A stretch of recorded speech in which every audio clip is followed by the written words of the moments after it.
ترانه ملکه بی‌رقیب حاشیه سازی دوباره برگشته، اما این بار تنها نیست و با خودش آتشی آورده که ممکنه نصف داستان رو بسوزونه. تو تمام فصلهای قبلی دیدیم که ترانه استاد خلق درگیری و کشیدن بقیه به دل جنجاله، اما حالا که مهبد رو هم کنار خودش داره ماجرای بعد کاملا تازه‌ای پیدا کرده.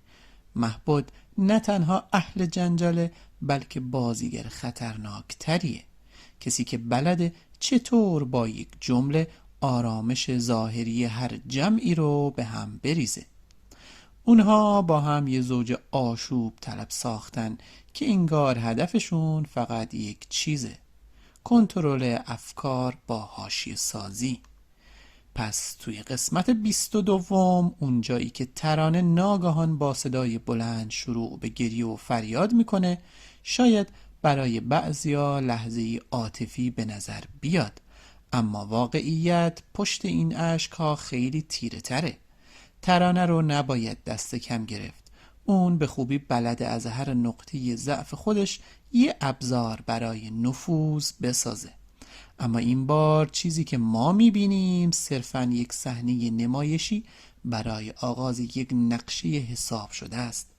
مهبد با ذهن استراتژیک و چهره سردش ترانه رو ترغیب کرده تا جنجال رو به شکل تازه‌ای هدایت کنه، نه با حرف بلکه با نمایشی احساسی و اشک‌هایی مداوم. و قربانی اول هم در این صحنه سازی کسی نیست جز علی. اون وسط این گریه ها و جیغ ها قرار گرفته و در ظاهر هدف اصلی احساسات جریح دار ترانه است، اما هر کسی که پشت پرده ها رو بشناسه میدونه این اشک ها واقعی نیستن.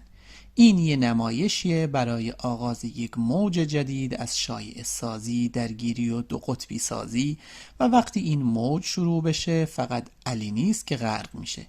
نگاه ها کم کم به سمت طناز و شاهین هم کشیده میشه، کسانی که ممکنه قربانی های بعدی باشن یا حتی به شکلی موازی وارد این بازی کثیف ترانه و مهبد بشن.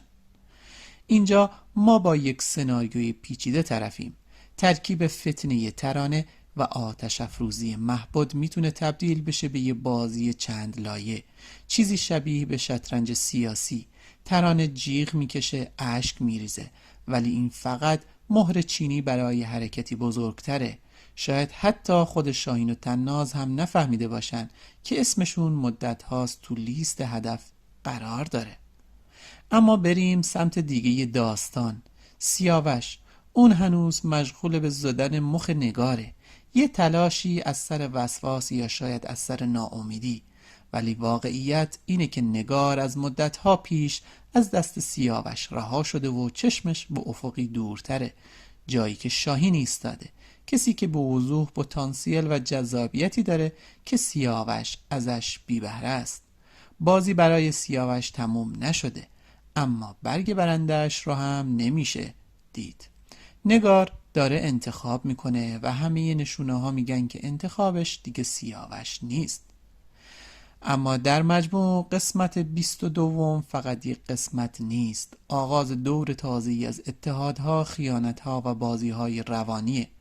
ترانه و مهبد با چهره‌های متفاوت ولی هدفی مشترک میخوان قواعد بازی رو عوض کنن و هر کسی که حتی لحظه‌ای غفلت کنه، چه علی، چه طناز، چه شاهین، چه حتی سیاوش، ممکنه خودش رو وسط میدون جنگی پیدا کنه که ترانه کلیدش رو زده و مهبد شعله‌هاش رو بالا کشیده.